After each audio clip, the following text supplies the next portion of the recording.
মানুষ পিআর প্রত্যাখ্যান করেছে, ফেব্রুয়ারিতে নির্বাচন, বলছেন টুকু। জামাত চাঁদাবাজির কথা স্বীকার করে না, বলছেন রুমিন ফারহানা। নেতাকর্মীদের লাগাম টানতে জেলা বিএনপির সতর্কবার্তা। জানাবো জাতীয় ভোটের জন্য 70% কেনাকাটা শেষ, বলছেন ইসি সচিব। এবং সর্বশেষ জানাবো আলোচনার মাধ্যমে রাজনৈতিক মতভিন্নতা শান্তিপূর্ণ সমাধান হবে। শুনছিলেন সংবাদ শিরোনাম, এবারে বিস্তারিত। মানুষ পিআর প্রত্যাখ্যান করেছে, ফেব্রুয়ারিতে নির্বাচন, বলছেন টুকু।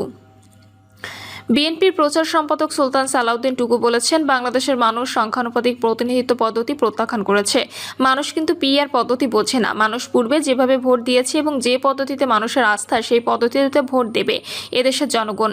পিআর পদ্ধতি বলে তারা নির্বাচনীয় ষড়যন্ত্র করছে। তারা জনগণ থেকে বিচ্ছিন্ন জনগণের কাছে গেলে তারা তাদের যে আদর্শ জনগণ কখনোই গ্রহণ করবে না। সেই জন্য তারা ভিন্ন পথে ষড়যন্ত্র করতে চায়। কাজেই যারা পিআর পদ্ধতির কথা বলে তারা নির্বাচনের বিপক্ষে অবস্থান বলে আমি মনে করি। সুলতান সালাউদ্দিন টুকু বলেন, বাংলাদেশের মানুষ তারেক রহমানের নেতৃত্বে ঐক্যবদ্ধভাবে কাজ করবে। নির্বাচনে বিএনপি বিজয় অর্জন করতে সক্ষম হবে। সরকার ঘোষণা দিয়েছে রোজার আগেই ফেব্রুয়ারিতে জাতীয় নির্বাচন অনুষ্ঠিত হবে।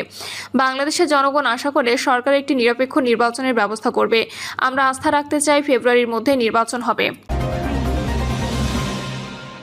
জামাত চাঁদাবাজির কথা স্বীকার করে না, বলছেন রুমিন ফারহানা। বিএনপি নেত্রী রুমিন ফারহানা বলেছেন, শুধু বিএনপি নয়, জামায়াতে চাঁদাবাজ হয়েছে, কিন্তু বিএনপিকে পরিকল্পিতভাবে চাঁদাবাজ ট্যাগ দেওয়া হচ্ছে, প্রোপাগান্ডা চালানো হচ্ছে। বিএনপি চাঁদাবাজদের বিরুদ্ধে শত্রু অবস্থান নেওয়ার পরেও দলটিতে টার্গেট করেই অপপ্রচার চালানো হচ্ছে। সম্প্রতি বেসরকারি টিভি চ্যানেলের এক টক শোতে হাজির হয়ে এসব কথা বলেন তিনি। বিএনপি সহ আন্তর্জাতিক বিষয়ক সম্পাদক রুমিন ফারহানা বলেন, একটা পরিবর্তন দেখাই। আমরা দীর্ঘ 53 বছর অস্বীকারের সংস্কৃতি দেখেছি। আমরা কিন্তু অস্বীকার করি নাই, আমরা স্বীকার করেছি। আমি তো বিএনপির পদধারী একজন কর্মী। আমি কি চাঁদাবাজি নিয়ে অন এয়ারে কথা বলিনি? 4500 বহিষ্কার আমরা করিনি। আমাদের চাঁদাবাজির অভিযোগে বহিষ্কৃত নেতারা কেউ কেউ কি জামায়াত ইসলামে গিয়ে ফুলের মালা দিয়ে বরণ করে নেওয়া হয়নি? সেই খবরও তো গণমাধ্যমে এসেছে। 650-এর উপর কিন্তু জামাতও বহিষ্কার করেছে। আমি আপনাকে বলবো, এই যে বিএনপির 4500 বহিষ্কার বা 4000 বহিষ্কার আর জামাতের একজনও বহিষ্কার, দুটোর মধ্যে কিন্তু অনেক পার্থক্য। কেন পার্থক্য? কারণ বিএনপি একটা বিরাট দল, অ্যাকোমোডেটিভ পার্টি। সবাই মনে করে বিএনপি নির্বাচন হলেই ক্ষমতায় যাবে। সবাই বিএনপির সঙ্গে আসতে চায়, থাকতে চায়, মনে করে যে দুদিন পর নির্বাচন হলে ক্ষমতায় যাব।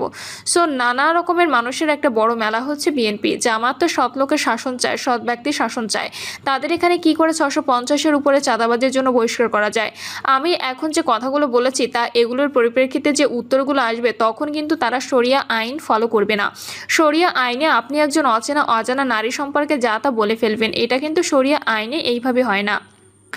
শরিয়া আইনে এটা পারমিটেড না, কিন্তু আপনি দেখবেন ওটা হচ্ছে। এই দ্বিচারিতা তো হাজারটা উদাহরণ দেওয়া যায়। জামাত চাঁদাবাজির কথা স্বীকার করে না উল্লেখ করে রুমিন বলেন, আমাদের 4000 আর ওনাদের 600 বহিষ্কার, তো ওনারা তো সৎ লোকের শাসন চাচ্ছে। তাহলে 600 চাঁদাবাজ কোথা থেকে এলো?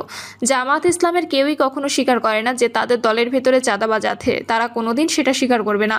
বিএনপিকে টার্গেট করে প্রোপাগান্ডা চালানো হচ্ছে দাবি করে রুমিন আরও বলেন, ডাকসু নির্বাচন দিয়ে আপনি পুরো বাংলাদেশে যদি বিচার করে ফেলেন তাহলে তো ভুল হবে। বিএনপিকে চাঁদাবাজ লেভেল দেওয়া হচ্ছে, প্রোপাগান্ডা ছড়ানো হচ্ছে। Propaganda work very strongly. আপনি একটা মিথ্যা একবার বলেন, একবার, দুইবার, 5 বার, 10 বার, 50 বার, 100 বার যখন আপনি সেটা বলবেন, মানুষ এটা বিশ্বাস করবে। সামাজিক যোগাযোগ মাধ্যমটা যখন খুলবেন, আপনি দেখবেন এটা পুরোপুরি ফার রাইটদের দখলে, এবং ফার রাইটটা শুধু যে নিজেদের কথা প্রচার করেছে বা আমাকে আপনাকে গালাগাল করছেন তাই নয়। ফার রাইটটা কিন্তু ছোটো ছোটো নিউজ পোর্টাল খুলছেন এবং সেখানে তারা বিএনপি কোথায় কী করছে বা করছে সেগুলো তুলে ধরছেন। কিন্তু আমি জানি না বিএনপি কেন সামাজিক যোগাযোগ মাধ্যমে তার শক্ত অবস্থানটা জানান দিতে পারছে না। নেতাকর্মীদের লাগাম টানতে জেলা বিএনপির সতর্কবার্তা। পটুয়াখালীতে বিএনপি নেতাকর্মীদের লাগাম টানতে জেলা বিএনপি সতর্কবার্তা জারি করেছে। নেতাকর্মীদের স্থানীয় সালিশ, দাঙ্গা, ফ্যাসাদ কিংবা পক্ষপাতদুষ্ট মধ্যস্থতাকারী কর্মকাণ্ড থেকে সম্পূর্ণভাবে বিরত থাকার নির্দেশনা দেওয়া হয়েছে সতর্কবার্তায়। মঙ্গলবার রাতে জেলা বিএনপির সাধারণ সম্পাদক অ্যাডভোকেট মুজিবুর রহমান টোটনের স্বাক্ষরিত এক বার্তায় এই নির্দেশনা দেওয়া হয়। জেলা বিএনপির এই নির্দেশনাকে ইতিবাচক হিসেবে দেখছেন স্থানীয় রাজনৈতিক বিশ্লেষকরা ও সচেতন মহল। নির্দেশনার মূল বার্তায় বলা হয়েছে, বাংলাদেশ জাতীয়তাবাদী দল একটি জনগণের গণতান্ত্রিক অধিকার আদায় আদায়ের সংগ্রামী সংগঠন ও এ দলের প্রতিটি কর্মী জনগণের আস্থার প্রতীক এবং আন্দোলন সংগ্রামের অগ্রভাগের সৈনিক। দলীয় ভাবমূর্তি অক্ষুণ্ণ রাখা এবং সাংগঠনিক শৃঙ্খলা বজায় রাখার স্বার্থে জেলা, উপজেলা, ইউনিয়ন ও ওয়ার্ড পর্যায়ে কোনো নেতাকর্মীকে সালিশ বা পক্ষপাতমূলক কার্যক্রম থেকে বিরত থাকতে হবে। নেতাকর্মীদের প্রতি দলীয় কর্মসূচি ও সাংগঠনিক দায়িত্ব পালনে অগ্রাধিকার দেওয়ার আহ্বান জানিয়ে বিজ্ঞপ্তিতে আরও বলা হয়, জনগণের সঙ্গে সদাচরণ, ভদ্র ভাষা ব্যবহার এবং মানবিক আচরণের মাধ্যমে বিএনপি নেতাকর্মীদের কাজ করতে হবে। জনগণই দলের শক্তি এবং আন্দোলনের মূল ভিত্তি, তাই জনগণের পাশে দাঁড়িয়ে দায়িত্বশীল ও সহমর্মী আচরণ প্রদর্শন করতে হবে। নির্দেশনায় কড়া হুঁশিয়ারি উচ্চারণ করে বলা হয়, কোনো নেতাকর্মী এই নির্দেশনা অমান্য করলে তা দলীয় শৃঙ্খলা ভঙ্গ হিসেবে গণ্য হবে এবং তার বিরুদ্ধে সাংগঠনিক বিধি অনুযায়ী প্রয়োজনীয় ব্যবস্থা গ্রহণ করা হবে। জেলা বিএনপির এই ঘোষণাকে সাধুবাদ জানিয়ে স্থানীয় একাধিক নেতাকর্মী বলেছেন, এই সিদ্ধান্ত বিএনপি জনসম্পৃক্ততা আরও বাড়াবে এবং নেতাকর্মীদের মধ্যে জবাবদিহিতার পরিবেশ তৈরি করবে।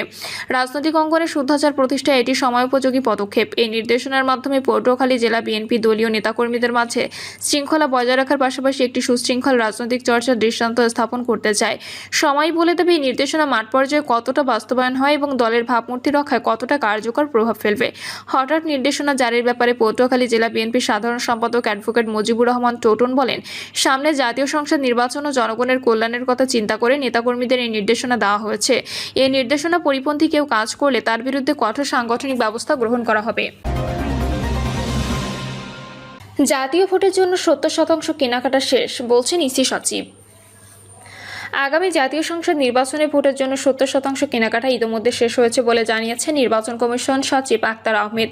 তিনি বলেন, স্বচ্ছ ব্যালট বাক্সের lock, official seal, marking seal, brush seal, hessian বড় ব্যাগ, হোশিয়ান ছোট ব্যাগ, গানি ব্যাগ কেনা হয়েছে। জাতীয় ভোটের জন্য 70% কেনাকাটা হয়ে গেছে। ইসি সচিব বলেন, আমাদের নির্বাচন সামগ্রী সংগ্রহের ব্যাপারে কাজ চলমান। মোটামুটিভাবে 10টা আইটেম সহ কিছু লোকাল পার্সেস বাকি ছিল, সেগুলো চলমান। অলমোস্ট 70% কেনাকাটা হয়েছে। সেপ্টেম্বরের মধ্যে বাকি কেনাকাটা হয়ে যাবে। কাজে নির্বাচন সামগ্রী নিয়ে সংকটে পড়ব কিনা বা সাপ্লাই লাইনটা ঠিকমতো আছে কিনা এটা নিয়ে সংশয়ের কোনো কারণ নেই। বরং আমরা বলতে পারি সেপ্টেম্বরে আমরা যাবতীয় সামগ্রী পাচ্ছি। কাজে নির্বাচনের প্রস্তুতি হিসেবে সামগ্রীর যে সম্পর্ক সেটা এস্টাবলিশড। আলোচনার মাধ্যমে রাজনৈতিক মতভিন্নতার শান্তিপূর্ণ সমাধান হবে। প্রধান উপদেষ্টা প্রেস সচিব শফিকুল আলম বলেছেন, জাতীয় ঐক্যমত্য কমিশনের সঙ্গে রাজনৈতিক দলগুলোর আলোচনা এখনও চলমান রয়েছে এবং এই আলোচনার মাধ্যমে রাজনৈতিক মতভিন্নতার শান্তিপূর্ণ সমাধান আসবে। ফেব্রুয়ারিতে জুলাই সনদের ভিত্তিতে জাতীয় নির্বাচন অনুষ্ঠান সহ কয়েক দফা দাবিতে জামায়াত ইসলামী ও অন্যান্য দলের বিক্ষোভ কর্মসূচি সংক্রান্ত এক প্রশ্নের জবাবে তিনি কথা বলেন। বৃহস্পতিবার রাজধানী তেজগাঁওয়ে প্রধান উপদেষ্টার কার্যালয়ে উপদেষ্টা পরিষদের বৈঠক অনুষ্ঠিত হয়।